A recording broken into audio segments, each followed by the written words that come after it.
Programme मध्य मुकाबले में खुश आमदेद। मैं हूं रबिया एहसन और मेरे साथ मौजूद है रऊफ क्लास्टा। और आज के प्रोग्राम में जिन टॉपिक्स पे हम बात करेंगे उसमें सबसे पहले इमरान खान की मौजूदा एस्टैब्लिशमेंट को वार्निंग, सियासी इंजीनियरिंग का फिर इल्जाम लगा दिया। क्या इमरान खान ने मौजूदा एस्टैब्लिशमेंट को भी टफ टाइम देने का फैसला कर लिया? वजीर आला पंजाब परवेज इलाही और इमरान खान के दरमियान असम्बली तोड़ने से मुतालिक आंख मचोली जारी। मोनिस इलाही और जुल्फी बुखारी के गिर्द भी घेरा तंग। तमाम मामलात पर गुफ्तगू करेंगे। साबिक वफाकी वजीर फैसल वावडा हमारे साथ आज के प्रोग्राम में मौजूद होंगे। इसके अलावा बात करेंगे पाकिस्तान में सैलाब तबाही से बहाली के लिए जिनेवा में अहम कॉन्फ्रेंस जारी है। आलमी इदारों दोस्त ममालिक का $10 अरब से जायद इमदाद का ऐलान। कई अहम दोस्त ममालिक की तवक्को से कम आमद पर इमदाद पर कई हल्के हैरान। क्या जिनेवा कॉन्फ्रेंस पाकिस्तानी मईशत को संभाला दे सकेगी? अहम इंकशाफात आज के प्रोग्राम में करेंगे। इसके अलावा बात करेंगे तबाहाल रेलवे मुल्क पर बोझ। हुकूमत सुप्रीम कोर्ट को मुतमईन करने में नाकाम। सुप्रीम कोर्ट ने इदारा मुनाफा बख्श बनाने के लिए 2 हफ्ते में जामे प्लान बनाने का हुक्म दे दिया, जबकि गोल्फ क्लब की ऑडिट रिपोर्ट भी तलब। समात का आंखों देखा हाल आप तक पहुंचाएंगे। आज के प्रोग्राम में हमारे साथ मौजूद होंगे फैसल वावडा, साबिक वफाकी वजीर, सीनियर रहनुमा। उनको वेलकम करेंगे शो पे। अस्सलाम वालेकुम फैसल साहब।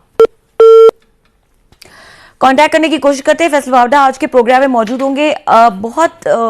पिछले दिनों में क्लासेस साहब वो कोई इंकशाफात करते रहे, पेशन गोइयां करते रहे जो अभी तक तो ठीक जा रही हैं। Specially I wanted to ask कि 11th तक की उनकी एक पेश गोई थी, तो what is his prediction after 11th? क्योंकि उस बाद बता भी देना था। असल में उन्होंने स्टे का कहा था ना कि एक तो उन्होंने कहा था कि कोई मामला चेंज नहीं होने वाले, तो वो तो ठीक जा रही है। फिर अब 11th तक स्टे है, तो पंजाब की सिचुएशन जो है वो 11th के बाद खुलेगी, तो जरा बताएं वो कि क्या। मुझे याद है इन्होंने जाने से पहले ना उम्रे पे जा रहे थे, शायद पाकिस्तान से बाहर जा रहे थे। हमारे प्रोग्राम में इन्होंने 3-4 पेशीन गोएं की थी। उस वक्त इमरान खान साहब ने 17 तारीख को अनाउंस करना था कि किस दिन हम असम्बली तोड़ेंगे, फिर 23 का किया, फिर फर्दर किया। तो फैसल वावडा साहब ये कह कर गए थे कोई सरप्राइज नहीं होगा, सरप्राइज के डब्बे के ये केक में से केक नहीं निकलेगा, डब्बा खाली होगा।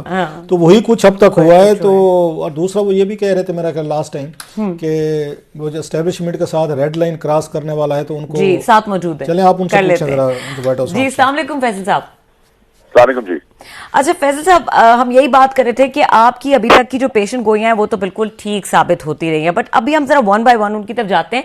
पहले ये बात करते हैं कि आपने लास्ट प्रोग्राम में ये बड़ी कैटेगोरिक बात की थी कि एक हतमी किस्म का मैसेज इमरान खान साहब को रिसीव हो चुका है कि एस्टैब्लिशमेंट पर उनकी जो तनकीद है वो उसका सिलसिला बंद हो जाना चाहिए, but he is not listening to anyone. अगर आपके मैसेजेस हैं तो वो भी नहीं वो सुन रहे, और अगर उनको कोई मैसेज कन्वे हुआ है तो उन्होंने उसको भी नहीं सुना। अभी इस एस्टैब्लिशमेंट के ऊपर भी वो पॉलिटिकल इंजीनियरिंग का इल्जाम लगा रहे हैं साफ लफ्जों में। फवाद चौधरी को भी हमने देखा है, वो भी एस्टैब्लिशमेंट के खिलाफ बात कर रहे हैं या उनके रोल को डिस्प्यूटेड कर रहे हैं अभी भी। तो व्हाट डू यू थिंक, ये रेड लाइन अभी क्रॉस होनी है या होना बाकी है? बहुत शुक्रिया आपका। देखिए जी, नामों से तो परहेज शुरू हो गया है। जैसे शुगर के पेशेंट को मीठे से परहेज करना पड़ता है, तो नाम तो हट गए अब, और ये एक अच्छी चीज है, मुस्बत चीज है, और यही उनको समझाया गया था। बाकी जो एस्टैब्लिशमेंट कह गए तनकीद, तो एस्टैब्लिशमेंट पे तो अगर आप बाय एंड लार्ज कैनवस देखें तो मुझे आपको समझ में आ रही है, लेकिन एस्टैब्लिशमेंट को फिर आप बहुत जगहों पर ले जा सकते हैं। आप ब्यूरोक्रेसी को भी एस्टैब्लिशमेंट डाल देते हैं, मीडिया को भी डाल देते हैं, अदलिया को भी डाल देते हैं, सबको डाल सकते हैं, तो वो जेनेरिक हो जाएगा। जनरलाइज कर दिया उस चीज को, which is good. I think the message is been conveyed and well received. अच्छा, अगर मुस्तकबिल में आप ये देखते हैं कि ये जो अभी जेनेरिक हुआ है, या जो आपके ख्याल में आपको लग रहा है कि एक मैसेज पहुंच गया और उन्होंने एहतियात बरतनी शुरू कर दिया है, अगर ये ज्यादा खुल के बातचीत होती है, रेड लाइन क्रॉस होती है, फर्ज कर लेते हैं, तो क्या होगा? देखिए जी, रियासत को जब आप कमजोर करने निकलते हैं तो फिर वो जमहूरी पार्टी और वो मुल्क खुद ही कमजोर हो जाता है। तो कोई भी इंसान, वो कितना बड़ा ही लीडर क्यों ना हो, वो कोई आसमानी मखलूक तो है नहीं, तो ना तो कोई पाकिस्तान से बड़ा है ना कोई रियासत से बड़ा है। तो जो रियासत से टकराएगा उसका नुकसान खुद ही होगा, जो पाकिस्तान से टकराएगा उसका नुकसान भी खुद ही होगा। तो अभी तक नुकसान करते हैं, अगर अभी भी नहीं संभले तो आगे नुकसान ही होता चला जाएगा। आपने फैसल भाई कहा कि उनको मैसेज वेल रिसीव्ड हुआ है। वेल अगर रिसीव्ड होता तो फवाद चौधरी साहब ने बड़ी सख्त बातें की हैं, खान साहब ने भी कहा है कि हमारे एस्टैब्लिशमेंट ने कोई सबक नहीं सीखा। वो तो फिर बात तो वो कर रहे हैं, वो अटैक तो एस्टैब्लिशमेंट पर कर रहे हैं, अभी सिर्फ नाम लेना बाकी है। वो तो पहले भी आपको याद हो, जनाब बाजवा साहब का भी 7-8 महीने नाम नहीं लिया था, आजकल वो खुलकर बात करते हैं। तो अभी वो नाम नहीं ले रहे, ठीक है, जनरल साहब का, लेकिन बाकी बात तो खुलकर कह रहे हैं। सर वो मैसेज तो रिसीव नहीं हुआ जो आपके कॉल उनको रिसीव हो गया है। देखिए सर, मैं आपको बताऊं कि इंसान बड़ा रऊसा समझदार होता है। जब आपको ये पता हो जाए ना कि मैं उस जगह पे चल पड़ा हूँ जिस जगह पे मेरा नुकसान हो रहा था और मेरा नुकसान करवा दिया है और सिर्फ हफ्ते और महीने और दिनों की बातें रह गई है, तो वो उस टाइम पे जब रिवर्स गेयर लगाता है तो उस टाइम तक लेट हो चुका होता है। तो ये एक तरीके से एक सुपर प्रोग्रामिंग चल रही है जिसके तहत उनको नजर आ रहा है, और अल्लाह ताला की जात सब कुछ कर सकती है, लेकिन कानूनी पेचीदगियों में वो फंस चुके हैं और उनको नजर आ रहा है, उनको खुद भी अंदाजा है कि वो दाखिली उनकी होने वाली है। तो एक मिक्स स्ट्रैटेजी का वो दिखा रहे हैं, लेकिन इट्स टू लेट। और प्लस ये कि कानूनी पेचीदगी में जब इंसान फंस जाता है तो उसमें आपको पता है, रूसा आपको मुझसे तजुर्बा, आपको मुझसे समझे, उसमें फिर निकलना बड़ा मुश्किल हो जाता है, क्योंकि या तो कानून अंधा है हमारा, और जरा सी आंख खोल ले तो फिर तो आपको पता है कि आपने अगर सीधे हाथ से चाय नहीं पी हो तो फिर भी मुसीबत हो जाती है आपके लिए। अच्छा, आपका कराची से ताल्लुक है सर। वे कराची में अचानक ड्रामेटिक एक सीन चेंज हुआ कि इतने बड़े फैक्शंस हैं जो एक दूसरे के साथ बोलने को तैयार नहीं थे, मेज़ पे बैठने को तैयार नहीं थे। वहाँ पे गवर्नर साहब हैं, वो जाते हैं, टसूरी साहब ओवरनाइट वो सारी चीज़ें ठीक कर लेते हैं। तो अगर इमरान खान साहब ये समझते हैं, फवाद चौधरी साहब कि जनाब कि ये तो सारा हमारी एजेंसीज बैठी हुई हैं, वो यही पॉलिटिक्स में आप मेडलिंग कर रही हैं, वो इनके यूनिट बनवा रही हैं, वो इनको आके मुतहद कर रही हैं। आपकी क्या इन्फॉर्मेशन है सर, ये कराची में जो ये चेंजेस आई हैं ये कौन करवा रहे हैं? देखिए रऊफ साहब, ये तो एक अजीब सी बात है। अगर तरीके इंसाफ को कोई बनवा सकता है और बना के आगे चला सकता है तो कहीं भी कोई भी किसी को भी चला सकता है। ऐसा तो नहीं है ना किसी ने कसम खाई हुई है कि वो सिर्फ तरीके इंसाफ ही को चलाती रहेगी। तो ये तो थर्ड वर्ल्ड कंट्रीज में बड़ी नॉर्मल सी चीज है, लेकिन ये जो फ्रैक्शन थे वो इसलिए यूनाइट हो गए, और ये एक अटेम्प्ट 2017 में भी हुई थी। उस अटेम्प्ट के तहत मतलब सारे महाजर प्लेटफॉर्म पर अगर एक जगह आते हैं, अब देखने वाली चीज ये है कि आना अच्छी बात है, लेकिन उसके तहत वो क्या वोट पोल कर सकेंगे, ये क्वेश्चन मार्क है आज के दिन तक। तो लेट्स सी, मेरे अपने ख्याल से कि अगर मेरे शिप के इलेक्शन हुए तो मेरा ख्याल है कि मुस्तफा कमाल साहब को चांसेस हैं कि उनको मेयरशिप मिल जाए। अच्छा, उनका ये ख्याल है इमरान खान साहब का, फवाद चौधरी साहब का, कि क्योंकि पिछली एस्टेब्लिशमेंट वो कह चुकी थी कि हम सियासत में इंटरफेयर नहीं करेंगे, उसमें जनाब बाजवा साहब थे, उन्होंने कहा जी पूरे इंस्टीट्यूशन का फैसला है। इसके बावजूद उनके ख्याल है कि अगेन उसमें आके चौधरी परवेज अली साहब से मुलाकातें भी हो रही हैं, DGI की, उनको मैसेजेस भी डिलीवर किए गए हैं, तो फिर ये कराची में MQM का भी हो रहा है। सो इमरान खान साहब और पार्टी का तो ख्याल है कि अभी तक हमारी जो एस्टेब्लिशमेंट है वो आप पॉलिटिकल नहीं हुई, वो अभी भी पॉलिटिकल अफेयर्स में वो एक्टिव है, मुलाकातें भी हो रही हैं, मैसेजेस भी दे रहे हैं, चौधरी परवेज अली साहब को टाइट भी किया जा रहा है। बल्कि आपके दोस्त मुनीस अली साहब जो हैं वो रोते फिर रहे हैं जी मेरे दोस्त को उठा कर ले गए, तो वो तो समझते हैं कि एस्टेब्लिशमेंट करा रहे हैं सारा कुछ। देखिए, अगर मैं आपको ये कहूँ कि आप जो मुझसे सवाल कर रहे हैं वो एस्टेब्लिशमेंट करवा रही है, तो ये तो मेरी बेवकूफी होगी ना, आपकी तो नहीं। आप मुझे इल्जाम किसी को भी दिलाते हैं, अगर आज 3000 अरब की चोरी ग्रीन बेल्ट से ब्राउन बेल्ट करने पे होगी पंजाब में, तो एस्टेब्लिशमेंट ने कराई है। ये क्या कहानी है सर 3 अरबों की और ग्रीन ब्राउन बेल्ट वाली, ये जरा क्या कहानी है सर, जरा बताएंगे? राहुल भाई, 3 अरब तो बहुत छोटी रकम होती है, वो तो आप प्यून चपरासी कमा लेते हैं। तो 3000 अरब की ये पूरी स्टोरी है, और ये बुजदार दौर में शुरू हुआ था ये प्रोजेक्ट, और इसमें 40,000 एकड़ जो है वो अब लीगलाइज हो गई है, और 3,000 अरब की चोरी इसके अंदर मुलविस है, और मदीना की रियासत की आग के सामने हो रहा है। इदारे तो जो अकाउंटेबिलिटी के वो पहले भी किसी को कुछ नहीं कर सके, इनको भी शायद कुछ ना कर सके, लेकिन मुझे उम्मीद है कि इमरान खान साहब कुछ एक्शन लेगी और राहें जुदा भी होने के चांसेस हैं। किसके राहें जुदा होने के, इमरान खान साहब के, परवेज अली साहब की? जी जी जी, अभी एक दूसरे के ऊपर इल्जाम तराशी होगी, तुमने 100 रुपए बनाए थे, मैंने 500 बनाए हैं, तुमने 600 बनाए, मैंने 1000 बनाया, तो बहुत कुछ हो रहा है सर। अच्छा, अभी आपकी नई पिशीन क्यों है, क्या है सर? पिछली तो हम देख चुके हैं, ठीक निकलेगा, आपने कहा था केक के डब्बे में से सरप्राइज निकलेगा, वो केक नहीं निकलेगा, तो अभी नई क्या प्रेडिक्शंस हैं, यही वाली हैं कि एक दूसरे मेरे अपने अंदाजे से कोर्ट इंटरवीन करेगी, और इत्तेफाक का जब वोट होगा तो वो वोट हार जाएगी, और उसके बाद एक और हमाकती फैसला होगा कि पंजाब हुकूमत भी हाथ से चली जाएगी। तो अब यही आने वाले वक्तों में, दिनों में होना है, और मजीद नुकसान करना है अपनी सियासत का, पाकिस्तान का। नहीं, आप ये कह रहे हैं कि 11, आप कह रहे हैं, मुझे समझ आ रही है 11 जनवरी को कोर्ट ऑर्डर करेगी कि आप जाएं और गवर्नर के हुक्म के मुताबिक एतमाद का वोट लें, वो नहीं ले सकेंगे, इनकी हुकूमत टूट जाएगी। That's what you are saying sir? जी सर, एग्जैक्टली। अच्छा फैसल साहब, ये भी बताएगा कि कुछ आपके पास के बारे में कुछ खबरें हैं, क्योंकि पिछले दिनों कुछ खबरें चल रही थी कि सदर आरिफ अलवी एक बार फिर रोल प्ले कर रहे हैं नए आर्मी चीफ की और इमरान खान की मुलाकात करवाने के लिए, तो डू यू थिंक कोई राब्ते बहाल हो रहे हैं, या आपकी कोई इन्फॉर्मेशन है इस हवाले से?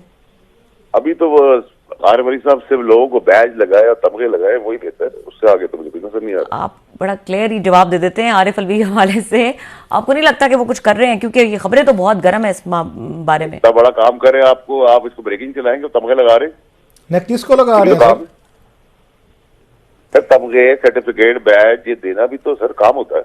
अच्छा सर, अभी हमारे साथ पिछले हफ्ते यहाँ पे राना सनाउल्लाह साहब थे, तो खबरें आ रही थी कि शायद इमरान खान साहब जो हैं वो मुलाकात करना चाह रहे हैं आरिफ अलवी साहब के जरिए जनरल आसिम मुनीर साहब से कि बैठ के चीज़ें डिस्कस की जाएं। तो राना साहब का ये ख्याल था, कहना था कि जनरल आसिम मुनीर जो है वो इमरान खान से मुलाकात नहीं करेंगे। आप जानते हैं एस्टेब्लिशमेंट को बड़ा करीब सा आपका तल्लुक है, आपकी क्या राय है कि अगर इस तरह की रिक्वेस्ट की प्लेस की जाती है वाया सदर पाकिस्तान बीइंग सुप्रीम कमांडर, तो क्या आर्मी चीफ जो है मुलाकात करेंगे इमरान खान साहब से या नहीं करेंगे? देखिए, जब बाजवा साहब की टाइम पे मौलाना शहबाज शरीफ और बाकी सब मिल सकते थे, तो ये क्यों नहीं मिल सकते? पाकिस्तानी की हैसियत से और एक एक्स प्राइम मिनिस्टर की हैसियत से तो ना मिलना और मिलना तो एक्स कोई नामुमकिनात में से कोई चीज नहीं है। लेकिन अभी तो फौज ए पॉलिटिकल हुई हुई है, तो फौज का कोई ताल्लुक नहीं और काम नहीं बनता कि वो किसी से मिले, except for the democratic setup what we have. लेकिन वो तो नहीं मान रहे कि फौज आप पॉलिटिकल हुई है, इमरान खान साहब तो नहीं मान रहे, ना उनकी पार्टी मानते। वो कहते हैं कि जनाब अभी इंटरफेरेंस हो रही है, मुलाकातें हो रही हैं, मैसेजेस हो रहे हैं, बंदे हमारे उठाए जा रहे हैं। परवेज इलाही साहब के जरिए हुई जो DGI की मुलाकात हुई थी अभी कराची वाला, मैं आपको बता रहा हूँ, तो वो कहते हैं अगर उनसे मुलाकातें हो रही हैं तो हमसे क्यों नहीं कर सकते जनरल साहब? सर देखिए रऊफ साहब, अगर आप मुझे वेलकम करें अपने शो पे और मैं आपको उस पर गाली दूं, आप मुझे चाय पूछे मैं उस पर आपको गाली दूं, और आप मुझे खुदाफिज करें और मैं उस पर भी आपको गाली दूं, तो फिर सर गाली का जवाब के अंदर तो एक मौजब माशरे में से यही होता है कि आदमी किनारा कशी करके खामोश हो जाता है। तो अब खामोशी हो गई है, अब उस पर भी तराज है, शोर होगा तो उस पर भी तराज है। बहरहाल अभी तो सर कोई और कोई मजीद चीज नहीं है रऊफ साहब की शो के अंदर इस हवाले से बताने के लिए वो रास्ते बहाल है। अगर अक्ल का दामन थामी रखा तो शायद इलेक्शन टाइम पे हो जाए, वरना मुझे तो इलेक्शन भी टाइम पे होते हुए नजर नहीं आ रहे। अच्छा, आपको कोई मोनिस इलाही साहब से कोई बातचीत हुई है? जो तूने ट्वीट्स किए थे कि वो चीफ मिनिस्टर के बेटे हैं, वो कहते हैं हमारे किसी दोस्त को उठाकर ले गए, कोई उनको पता चला कौन दोस्त है, क्यों उठाया या किसने उठाया? कोई बात हुई आपकी मुनिस से? रऊफ साहब, मैं अगर बोलूंगा मेरी नहीं हुई तो वो झूठ होगा और सच बता नहीं सकता। तो सर जी बता दें, हर बंदा ये कहता है। एक मिनट रुक जाए, इमरान खान साहब इंटरव्यू में कहते हैं मैं पूरा सच नहीं बता सकता। DGI की ये प्रेस कॉन्फ्रेंस हुई थी वहां पे ISPR में, उन्होंने कहा जी मैं नहीं बता सकता पूरा सच। आपसे बात होती है, आप कहते हैं मैं नहीं बता सकता पूरा सच। तो सर कोई एक आध तो हिम्मत कर लें आप। रऊफ साहब, मसला ये है कि अगर कोई समझदारी की चीज दो चार अच्छे लोग कर रहे हो और आप सीख जाए और समझ जाए तो ज्यादा बेहतर नहीं है। वो सर जी हम इतने समझदार किधर हैं? जरा खुल के बात करें, कसौटी ना खेले हमारे साथ। जरा आपको खुल के बात बताएं सर, क्या चल रहा है सारा, क्या बातचीत हुई आपके मुंह से सर? कुछ नहीं सर, अभी तो मैं तो समझता हूँ मोनस को भी समझदारी का मुजाहरा करना चाहिए, और मेरा नहीं ख्याल कि वो भी जिस जगह चल रहा है उस जगह कोई फायदा होगा, क्योंकि अब तो मेरा दोस्त है, मुझे अफसोस हो रहा है, लेकिन मुझे तो अब वो 3 और 13 दोनों में नजर नहीं आ रहा। नहीं, क्या होने वाला है उनके साथ, चौधरी साहबान के साथ? सर जब वो जमात का वोट होगा और फिर हुकूमत चेंज हो जाएगी तो अपने पैरों कुल्हाड़ी मारने वाली बात होगी ना। और उससे पहले इस सब एपिसोड होने से पहले 40-50 आदमी तो आपको पता है टूटता हुआ एक साइड पे खड़ा हुआ ही है तरीके साहब की कबर में छुरा घोपने के लिए। और ये हर चीजें सीजनली होती है, आपको पता है इस मुल्क के अंदर कोई रिवायती पॉलिटिक्स और कोई प्रिंसिपल्स की पॉलिटिक्स तो होती रही है। और प्रिंसिपल्स की पॉलिटिक्स करें तो आप जैसे हमारे जैसे लोग आप होता तकलीफ उठाते हैं, हमें टर्मिनेशन का सर्टिफिकेट मिल जाता है, आपको बहुत दफा नौकरियों से हाथ धोना पड़ा, लेकिन आप खड़े रहे अपनी जगह पे। और मैं आपको मुबारकबाद भी देता हूँ सब, मुझे किसी ने बहुत खास जराये ने, आपसे करीबी जराये ने बताया आपको एक बहुत बड़ी जगह से ऑफर हुई एंकरशिप की, और आपने ये जवाब दिया कि GTV वालों ने मेरे बुरे वक्त में मेरा साथ दिया था तो मेरे लिए मुनासिब नहीं, अगर इस पर डबल नंबर भी लगा दे तो मैं नहीं जाऊंगा। तो मैं आपकी चीज की कदर करता हूँ। बड़ी मेहरबानी, आप तक ये खबर पहुंची है तो वाकई आप मुझे आपने बात की है तो मैं कह देता हूं कि मतलब यहाँ पर I am quite happy and satisfied. बड़ी इज्जत दी है इन लोगों ने, इन चैनल्स ने। तो पैसे भी नहीं होते सब कुछ, बाज़ दफ़ा आपको respect, professional respect, personal respect which I got hair, तो पैसे नहीं होते। बड़ा चैनल कोई छोटा नहीं होता, जहाँ पे आप बैठे होते हैं वही चीज़ जो है ना वो बड़ी होती है। बहरहाल सर आपके इसका कम्प्लीमेंट का शुक्रिया। लेकिन कमिंग टू द पॉइंट, वो मुनीस साहब के दोस्त हैं, आपने उनको कुछ समझाने की कोशिश नहीं की सर? नहीं सर, अब वो स्टेज आ गई कि अब समझाने और समझाने का वक्त चला गया, अब से तमाशा देखने का वक्त है। पीछे बैठे सोफे पे कॉफी भी है और तमाशा देखिए। वैसे आपकी गुफ्तगू सुन के मुझे पीर पगाड़ा साहब याद आ रहे हैं कि 80s में, 70s में, 90s में पीर पगाड़ा साहब आपकी तरह की गुफ्तगू करते थे, इसी तरह की प्रिडिक्शन जो मोस्टली ठीक भी होती थी। तो कराची वाली सीट लगता है ये आपने संभाल लिया उनकी जगह पे, जो इस तरह की प्रिडिक्शंस और थोड़ा सा वेग गुफ्तगू करना। सर भाई अब आपकी मेहरबानी है, आप किसी से भी मिला दें, आपको थोड़ी कुछ कह सकता हूँ मैं। अच्छा, आपने जो इसकी बात की है कि 30-40 लोग जो हैं छोड़ने को तैयार हैं, तो सर ये बस सामने हमें आ रहा है कि जहांगीर तरीन साहब, कोई अलीम खान साहब, चौधरी सरवर साहब, कोई नई पार्टी बनाने की कोशिश की जा रही है। कोई आपके है नॉलेज में, कोई आप तक कोई बज़ पहुंची है सर? लोग सब जितनी भी पार्टियां आज पॉलिटिक्स में है वो सब बनाई गई है ना, तो आगे भी बन जाएंगी, उसका मसला क्या है? अभी दिल्ली दूरस्थ है, अभी दूर है। तो आप कहाँ खड़े हुए हैं सर? आप कहाँ खड़े हुए हैं? आप अभी तरीके इंसाफ में है, छोड़ दी है वो तो खैर उन्होंने आपको वो कर दिया था, वहां से उन्होंने आपको एक अलविदा कह दिया। तो आपका पॉलिटिकल फ्यूचर क्या है सर? नहीं रऊफ साहब, आप ना मेरे लिए थोड़ा ख्याल करते हैं और मुझे पता है मुझे उन्होंने निकाला है सर, और ये इसी तरह बात करनी चाहिए। तो मुझे इसमें कोई इतराज नहीं है, आप इस वर्ड को यूज करें और आपकी मेहरबानी का आप मेरे लिए ख्याल रखते हैं, लेकिन मुझे निकाला गया है and I take pride in that. मैं लब्बैक कहता हूँ चीज के ऊपर। लेकिन जो बातें मैं कर रहा हूँ वो इमरान खान साहब की बेहतरी के लिए है। लेकिन इमरान खान साहब अगर उन मशवरे देने वालों के साथ आज भी खड़े हैं जिन्होंने दुनिया में सल्तनत डुबा दी है, नाअहल और निकम्मे लोगों की, जो 50 लाख घर बना रहे थे 5 साल में, जबकि 20 साल में भी नहीं बन सकते, तो उनका तो फिर मेरा कोई इलाज नहीं है। मैं तो इमरान खान साहब के लिए दुआ हूँ, उनके लिए कोशिश कर रहा हूँ, करता रहूंगा। जहां तक मेरी बात है रऊफ साहब, इक़्तिदार जो अल्लाह की तरफ से आता है, अल्लाह ने शायद देना हुआ तो मिल जाएगा, नहीं देना हो तो यही तक की सियासत थी, इसी तरह खिदमत करते रहेंगे। तो लास्टली सर 11 तारीख के बाद आप किसकी हुकूमत बनते देख रहे हैं पंजाब में? इसमें तो कोई रॉकेट साइंस नहीं है, सिर्फ तो अगर आप अपने पैर में गुलाड़ी मारेंगे तो ढूंढ ही आएगी। राइट सर, बहुत शुक्रिया। फैसल वावडा हमारे साथ मौजूद थे, एक्सक्लूसिव गुफ्तगू कर रहे थे और ब्रेक का वक्त हो रहा है। ब्रेक के बाद बात करेंगे जिनेवा कॉन्फ्रेंस के हवाले से और जो डोनर्स हैं उनकी कंट्रीब्यूशन के हवाले से। हमारे साथ मौजूद होंगे सेनेटर और रहनुमा पाकिस्तान पीपल्स पार्टी सलीम मानवीवाला साहब, उनसे गुफ्तगू करेंगे। हमारे साथ रहिए।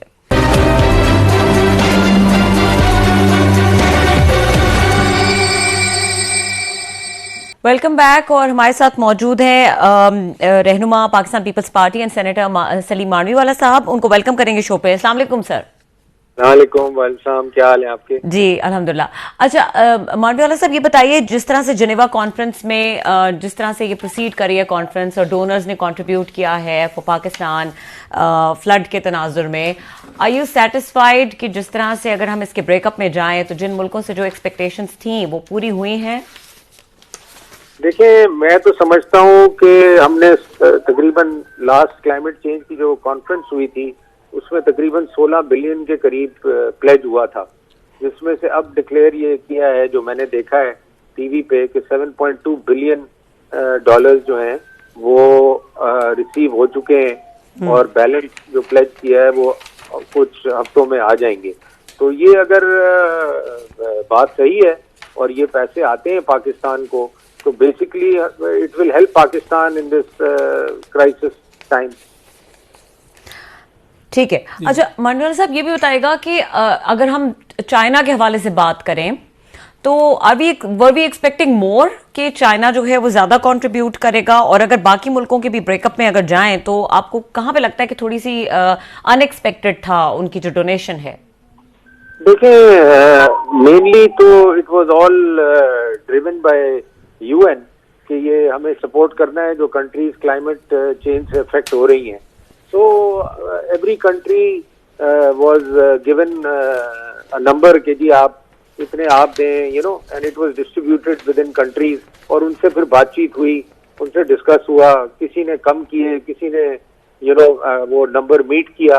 तो it was a collective effort from all the countries. तो हम ये नहीं कह सकते कि जी किसी को ज्यादा देने चाहिए थे, किसी को कम देने चाहिए थे। तो एवरीबडी रियलाइज दिस। एक तो ये ना रियलाइजेशन नहीं थी पहले, तो जब एक रियलाइजेशन क्रिएट हुई तो ये सपोर्ट की बात आई। अच्छा सर, ये इसमें 3 मैं देख रहा हूँ जो लैंडिंग एजेंसीज हैं, ये लोन है या ग्रांट है या मदद है हमारी? मसलन इसमें इस्लामी तरक्याती बैंक कह रहा है 4.2 बिलियन डॉलर देंगे, वर्ल्ड बैंक $2 अरब देगा, एशियाई ये तरक्याती बैंक जो $1.5 बिलियन देगा, बेसिकली ये लोन देते हैं, प्रोजेक्ट लोन होते हैं, कर्जे होते हैं। तो ये कर्जे हैं या पाकिस्तान की ग्रांट है, मतलब हमें वापस नहीं करने पड़ेंगे? ये जरा जो इसको प्लीज आप जरा क्लैरिफाई करेंगे। क्लासर साहब, ये जो क्लाइमेट चेंज के पैसे हैं ना, फ्लड के रिलेटेड, और दूसरी जो क्लाइमेट चेंज कंट्रीज दे रही हैं आपको, वो सारी ग्रांट है, वो कोई लोन नहीं। नहीं, मैं मुल्कों की नहीं बात कर रहा, मैं sir Asian development bank, world bank और इस्लामिक डेवलपमेंट बैंक की बात कर रहा हूँ। जी, वो भी अगर it is related to this, तो वो ग्रांट्स ही हैं, वो लोन्स नहीं है। अच्छा, वो लोन नहीं है इसमें? ये नहीं। अच्छा और सर, ये जी, और इनका ये रोल होता है जी मल्टीलैटरल्स का, कि इसी टाइप की कोई भी आफत आ जाए, कोई भी चीज आ जाए, अर्थक्वेक में भी इन्होंने कंट्रीब्यूट किया था। और इनके पास भी क्लासरा साहब मुल्कों के ही पैसे होते हैं जी, इनके पास कोई अपने पैसे नहीं होते, कंट्रीज ही इनको कंट्रीब्यूट कर रही होती हैं। Right sir. अच्छा सर, वो इमरान खान साहब और उनके पार्टी के लोग ये कह रहे हैं कि आप लोगों ने, आपकी हुकूमत ने क्या नया काम किया है? जैसे आप भी कह रहे हैं, ये क्लाइमेटिक ये चेंजेस कॉन्फ्रेंस जो हुई थी उसमें प्लेजेस की गई थी, वही पैसे हैं, वही दिए जा रहे हैं पाकिस्तान को। तो वो ये समझते हैं कि खान साहब ने जो माजी में एफर्ट्स की थी, अब उनके रिजल्ट निकलना शुरू हो गए और ये पैसा उन्हीं की वजह से आ रहा है। सर, अब ये तो मैं क्या कह सकता हूँ, पीटीआई वालों को उनकी अपनी वो होती है कैलकुलेशन और बात करने का तरीका। अब ये तो देखें, फ्लड तो अभी आए ना, तो फ्लड तो पहले आए नहीं थे। क्लाइमेट चेंज का इशू तो चलता ही रहता था, मगर आज तक पाकिस्तान को कभी भी क्लाइमेट चेंज के अंडर पैसे नहीं मिले, और हमें कार्बन क्रेडिट्स मिलने थे, वो भी हमें आज तक बहुत ही कम मिले। जो हमें मिलने चाहिए थे वो हमें नहीं मिले। तो मैं समझता हूँ चाहे पीटीआई इसका क्रेडिट लेना चाहे, वो तो हमेशा मतलब वो इसी चीजों पे, हम फैटेफ से निकले, मैंने जब अनाउंस किया सेनेट में तो वो कहने लगे यार ये तो आपने क्यों अनाउंस किया, ये तो हमारे एफर्ट है। अरे भाई, आपके एफर्ट जरूर होंगे, हम ये नहीं कहते कि आपके एफर्ट नहीं है, मगर ऑब्वियसली जो अचीवमेंट हुई वो एक कलेक्टिव एफर्ट से हुई। मैं समझता हूँ ये पाकिस्तान का इंटरेस्ट है, इसमें हम ये नहीं समझते कि जी कोई पार्टी क्रेडिट, हम हर चीज का क्रेडिट ही लेने जाएं। Pakistan right now need support from the world due to this flood situation. अच्छा सर, जरा आईएमएफ पे आ जाते हैं। आईएमएफ पे आ जाते हैं। आज खबरें आ रही थी कि आईएमएफ की अभी भी शरायत हैं, दो चार बड़ी अहम। एक तो ये कह रहे हैं कि मार्केट और बैंकिंग रेट को एक करें, डॉलर का जो है नंबर 1, गैस का जो 1500 बिलियन रुपीज़ का आपका सर्कुलर डेट है वो, उसको गैस की कीमतें बढ़ाएं, पेट्रोल के लेवीज जो हैं वो चेंजेस करें। ये बातें ठीक हैं कि हम इस वक्त डॉलर और बैंकिंग रेट को एकने वाले हैं और हम ये शरायत मानने को तैयार हैं, इसके अलावा रास्ता कोई नहीं है? देखिए क्लासरा साहब, IMF इज अ बैंक, हम हमेशा उसको पॉलिटिसाइज करते हैं। आप भी अगर बोरो करेंगे खुद पैसे कल, चाहे अपने बिजनेस के लिए या पर्सनली, और कहीं पैसे नहीं वापस कर सकेंगे और अपने डेट को सर्विस नहीं कर सकेंगे, तो आपका बैंक भी यही कहेगा क्लासरा साहब खर्चे कम करें, कुछ अपनी रिस्ट्रक्चरिंग करें, कुछ अपने हालात सही करें। तो ये उनको बेसिकली ये चीजें जो नजर आती हैं कि इन एरियाज में आप चीजें कर सकते हैं। पहले तो मसला ये है कि सर्कुलर डेट इज ऑल चोरी। तो हम अभी तक ना बिजली की चोरी रोक पाए, ना गैस की चोरी रोक पाए। हम अगर यही कंट्रोल करें तो हमारा सर्कुलर डेट वैसे ही नहीं रहेगा। अब सर्कुलर डेट अगर क्रिएट होगा और आउटस्टैंडिंग शो होगी आपकी कंट्री की बैलेंस शीट में, तो IMF तो कहेगा भाई इसका आपने क्या करना है, कोई तरीका निकालना है। तो उनके पास तो इजी तरीका यही है कि गैस की कीमत बढ़ा दे। नहीं तो हमारे सियासतदानों ने IMF को विलन बना के क्यों पेश किया? पंचिंग बैग, बात तो आपकी ठीक है कि वो हमें कहते हैं कि फलां एरियाज जो हैं जहाँ पे डेफिसिट हैं उनको ठीक करें। हम अपनी आवाम को पीछे लगा देते हैं। IMF बड़ा बदमाश है, और हम ये कह देते हैं कि शर्तें लगा दी हैं IMF लगा दी। वो हमारे उन्होंने कोई शर्तें नहीं लगाई। देखिए वो तो आपको कहते हैं कि जी आप अपनी बैलेंस शीट ठीक करें ना। किसी, आप मुझे ये बताएं, कोई भी लॉस बैलेंस शीट पे कोई बैंक आपको देगा? नहीं देगा। तो वो तो कहते हैं आप अपने लॉसेस ठीक करें, अपने पब्लिक सेक्टर के लॉसेस ठीक करें। वो आप थोड़ी कह रहे हैं, वो हमें पिछले 10-12 साल से तो मैं देख रहा हूँ। मानवाला साहब पॉइंट टेकन, लेकिन ये बताइए कि सर 13 जमातें जो हैं वो हुकूमत में बैठी हुई हैं, और जो आप बात करें कि हम अगर सर्कुलर डेट ही अपनी ये चोरी, साफ अल्फाज में अगर ये कहें गैस बिजली चोरी बचा लें तो बहुत सारा हम डेफिसिट जो है वो रिकवर कर सकते हैं। तो ये 13 जमातें क्या ऐसा कोई सिस्टम नहीं इंप्लीमेंट कर सकती, कोई ऐसा मैकेनिज्म नहीं बना सकती कि कम से कम बुनियादी चीजें तो ठीक हो जाए? मैं बिल्कुल समझती हूँ क्यों नहीं कर सकती, और करना चाहिए। आपका इतना बड़ा कोलिशन है तो आपको ये डिसीजन लेने चाहिए। अब मसला इस वक्त ये है कि या आप सियासत करें या इकोनॉमी चलाएं। मैं तो हमेशा यही कहता हूं कि इकोनॉमी को सियासत से बाहर निकालें। जब तक आप बाहर नहीं निकालेंगे वो सियासत में फंसी रहेगी और हम यही करते रहेंगे और यही हम फेस करते रहेंगे। आपको कोई डॉलर का कोई स्टेबलाइज होता लग रहा है कि यहाँ तो 3-4 रेट चल रहे हैं, बैंकिंग रेट कुछ और है, मार्केट और है, ब्लैक मार्केट और है, क्या करना है सर जी इसका? आप माशाल्लाह फाइनेंस मिनिस्टर रहे हैं, आपने कोई डार साहब के साथ कोई मीटिंग करके कुछ उनको टिप्स वगैरह, डार साहब वाकई सीरियस हैं इकॉनमी चलाने में या उन्होंने अपना घर भी वापस ले लिया, अपने बैंक अकाउंट के उन्होंने पैसे भी ले लिए? वो तो लगता तो नहीं है कि वो इकॉनमी में सीरियस हैं सर, वो तो अपना घर ठीक कर रहे हैं। सर आई थिंक वो तो कोई उनके पर्सनल इश्यूज हैं, उस पर मैं क्या कमेंट करूंगा। मगर डार साहब को देखें, समझाने की किसी को जरूरत नहीं है मेरे व्यू में।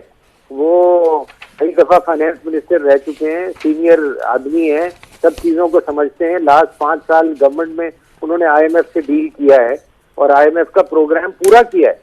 तो अब अगर ये मसाइल वो नहीं डील कर पाते तो मैं समझता हूँ कि ये आप नहीं कह सकते कि उनको समझ नहीं है। उनको समझ है, या तो वो कोई और स्ट्रेटेजी लेके आए जो हम अभी समझ नहीं पा रहे कि वो क्या स्ट्रेटेजी इस्तेमाल करना चाहते हैं। सर उनकी स्ट्रेटेजी समझते समझते हमारा बेड़ा गर्क ना हो जाए सर, जितनी वो देर लगा रहे हैं और चीजें कर रहे हैं। अच्छा मांगे सर, लास्ट क्विक क्वेश्चन, क्योंकि फिर हमने ब्रेक लेनी है, कि ब्लूमबर्ग की रिपोर्ट के मुताबिक पाकिस्तान जो है जून तक डिफॉल्ट नहीं करा, सो आपको लग रहा है कि ये एक खुशखबरी है पाकिस्तान के लिए और इस तरह के सर्कमस्टांसेस हैं? जी मैं आपको एक चीज बता दूं कि Pakistan will not default.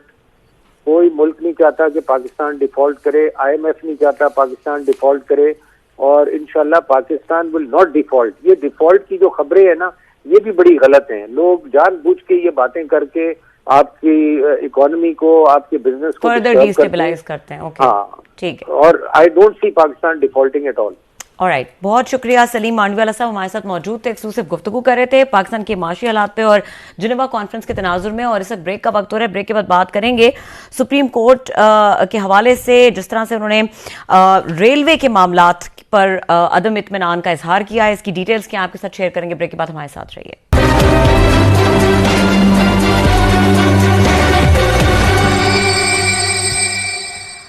Welcome back. हमारे साथ मौजूद है हमारे रिपोर्टर सबीउल हसनैन। सभी बताएगा, सुप्रीम कोर्ट में ओल्ड रेलवे गोल्फ क्लब अमल दरामद और लीज की जमीनों से मुतालिक समाअत हुई। इस समाअत का अहवाल क्या था?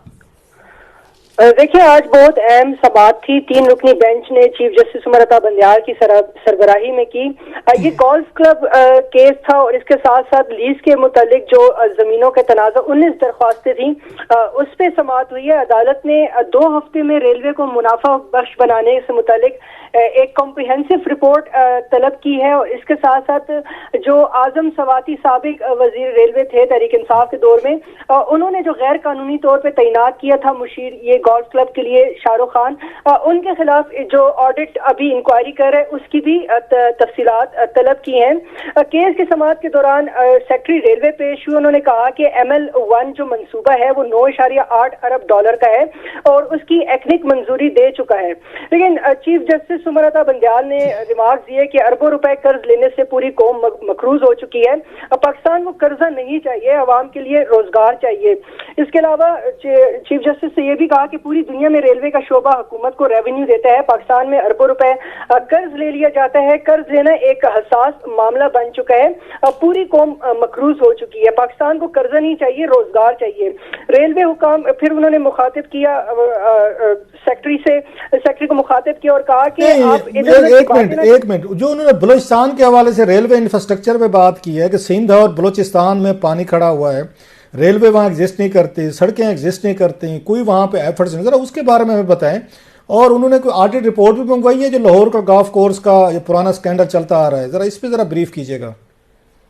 बिल्कुल, चीफ जस्टिस ने कहा कि अरबों डॉलर का इंफ्रास्ट्रक्चर पहले ही मौजूद है और उस पर अभी तक आपने क्या डिलीवर किया है। चीफ जस्टिस का कहना था कि छुट्टियों के दौरान सिंध में रेल का सफर किया और सिंध में रेलवे लाइनों के अतराफ आज भी सैलाबी पानी जो है वो खड़ा हुआ है। बारिश गर्मियों में हुई थी और पानी अब तक नहीं निकाला जा सका। रेलवे अफसरान ने ये उनको बताया चीफ जस्टिस को कि बलूचिस्तान में सूरत हाल सिंध से भी ज्यादा अबतर है।